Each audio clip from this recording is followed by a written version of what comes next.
সব পেটিগুলো চেক করতে হবে। এখানে নিশ্চয়ই কোনো বেআইনি কাজকর্ম হয়। আমরা সত্যি কিছু করিনি ম্যাডাম। তাহলে পালাচ্ছিলে কেন? সব পেটিগুলো ভালো করে চেক করো, কিছু না কিছু পাবেই, চেক করো।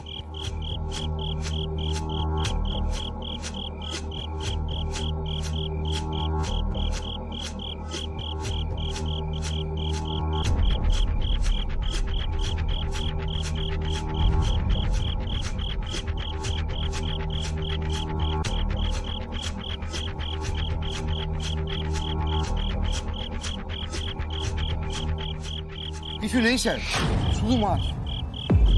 ইম্পসিবল, ভালো করে চেক করুন, কিছু না কিছু পাবেনি। হ্যাঁ স্যার, ভালো করে দেখেছি, কিচ্ছু নেই। স্যার আমরা বলছি তো, মাছ যাচ্ছে মারিনা দ্বীপে, সেখানে মাছ শুকিয়ে বর্ডার পারে রপ্তানি হবে।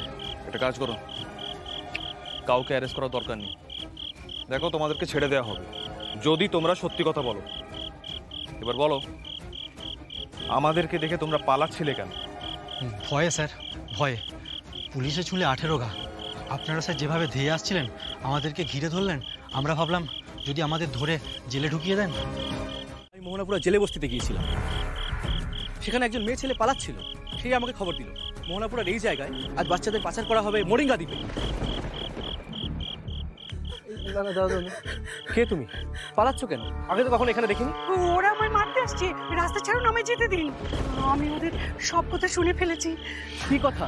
কে শুনেছেন? কাদের থেকে? বাচ্চা পাচারকারী ওরা। মোহনপুরে জেলে বস্তি থেকে ওরা বাচ্চা পাচার করে। কালই আমি ওদের সব কথা শুনে ফেলেছি, সেই জন্য ওরা আমায় মারতে আসছে। শুনুন, রাস্তা ছাড়ুন, আমায় যেতে দিন, যেতে দিন।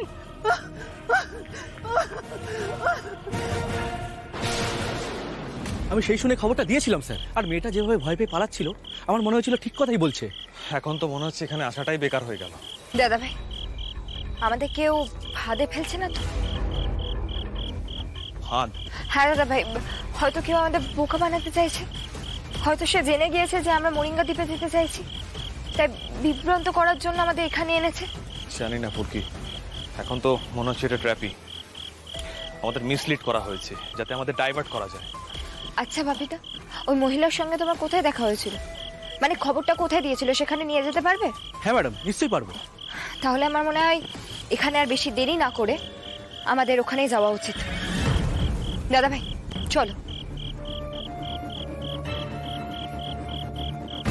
সাবধানে সাবধানে, দেখে দেখে চলো, দেখে চলো। ওই তো ওখানে, এখানে এখানে এখানে বসো, সাবধানে বসো, আস্তে আস্তে। এখন কেমন লাগছে ফুলকি? পিয়াল এখনই জল নিয়ে আসছে। ফুলকি নয় না, জলটা খাও তো।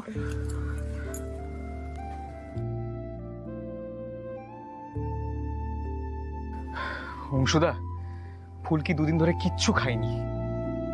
নিশ্চয়ই ঘুমায়নি। না, কিচ্ছু করেনি, শুধু ফুলঝুরিকে খুঁজে গেছে। পায়েল কতবার খাবার কথা বলেছিল, বিশ্রাম নেবার কথা বলেছিল, শোনেনি। তাই এরকম করলে এটা তো হবেই, খুব স্বাভাবিক। ফুলকি, তুমি এটা কি করছো? তুমি যদি এরকম করো, আমরা কি করে সামলাবো বলো তো?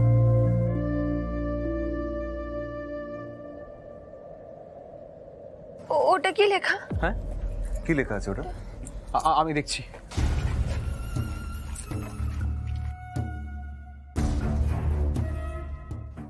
ঋতু, সে কি ওই মোরিঙ্গা দ্বীপে আছে? সম্ভবত। ঋতু আমার অনেক দিনের বন্ধু। ও আমার মতো রেগুলার পুলিশ প্রফেশনে নেই। আসলে ঋতু একজন স্পাই, ইন্টারন্যাশনাল লেভেলে কাজ করে। আমাদের পুলিশ এবং মিলিটারি ইন্টেলিজেন্সে অনেকে ওকে চেনে। একটু আগে বললাম না সম্ভবত, কারণ শিওর না যে ও কোথায় থাকে।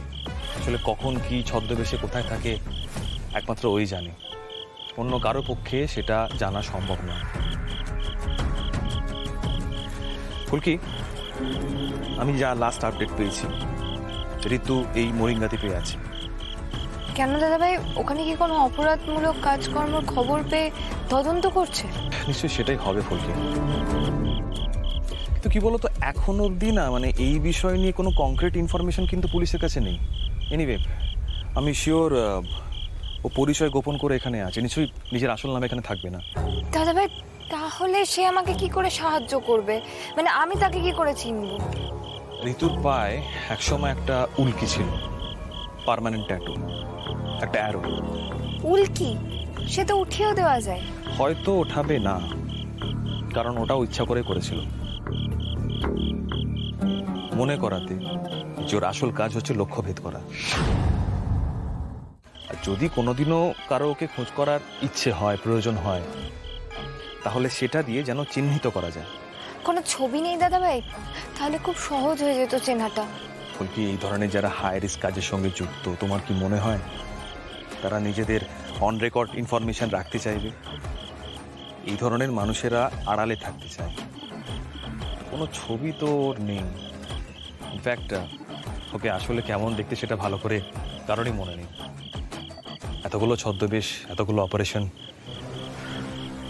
তবে ফুলকি, একটা কথা কিন্তু মনে রেখো, তুমি একা একা একটা বড় বিপদে ঝাঁপ দিতে চলেছো। যদি লাকিলি তুমি ঋতুকে পেয়ে যাও, তাহলে আমার নাম করো, তোমাকে অনেকটা সাহায্য করবে। যদি ও মোরিঙ্গা দ্বীপে থেকেই থাকে, তাহলে পুরো বিষয়টা সম্বন্ধে একটা বেসিক ইনফরমেশন তুমি ওর কাছ থেকে পেয়ে যাবে। এনিওয়ে, যেই ট্রলারটা এখন আসবে সেটা তোমাকে মাছের একটা প্রসেসিং ইউনিটে পৌঁছে দেবে। তবে মনে রাখবে, আগে অবজারভেশন, তারপরে অ্যাকশন। ওকে? কিন্তু দাদা ভাই অত সময় নেই আমার হাতে। সময় না থাকলেও বলকি তুমি যেখানে যাচ্ছ, হটকারিতা বা আবেগপ্রবণ হয় বোকামি করার কোনো জায়গা নেই। একটা ভুলের অনেক বড় মাসুল দিতে হতে পারে। খুব সাবধানে ফুলকি।